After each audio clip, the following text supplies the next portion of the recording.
ஒரு விஷயத்த சீமான் அவர்களை பார்த்து நான் கேக்குறேன்.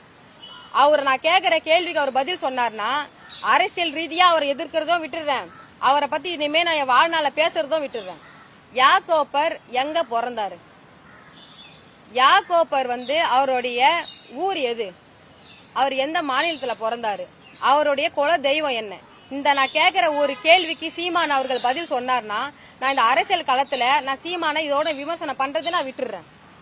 சொல்ல முடியுமா சீமானால? ஏன்னா நீங்க சுடுகாட்டுல படுத்து இருந்தீங்க, வில்லேஜ்ல இருந்து நீங்க சிவகங்கை மாவட்டத்துல இருந்து நீங்க பொழைப்பதுக்காக நாடோடியா நீங்க சென்னைக்கு பொழைப்பு நடத்துனீங்க.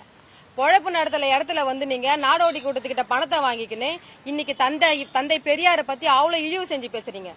நான் சபை நாகரிகம் கருதி, அதாவது சீமான் பின்னாடி 4 பெண்கள் உட்காந்துட்டு இருக்கு பாருங்க, அந்த அல்ல கைகளுடைய நலன் கருதி நான் பேசுறத தமிழ்நாட்டு பெண்கள் பாக்குறாங்க, அவங்களுடைய நலன் கருதி சில விஷயத்தெல்லாம் நான் சபை நாகரிகம் கறந்து வெளியே சொல்லக்கூடாதுன்னு நினைக்கிறேன். நடிகை விஜயலட்சுமி என்கிட்ட எவ்வளவு அந்தரங்க விஷயத்த சொல்லிருக்காங்க தெரியுமா? அவங்களுடைய தாம்பத்திய உறவு சம்பந்தமா எல்லாமே சொல்லிருக்காங்க. இதை எல்லாமே நான் வெளியே சொன்னா நீ எவ்வளவு பெரிய காம கொடுறன்னு உனக்கு காரி உன் பின்னாடி உட்காந்துங்கிற 4 பெண்களும் உனக்கு காரி துப்புவாங்க.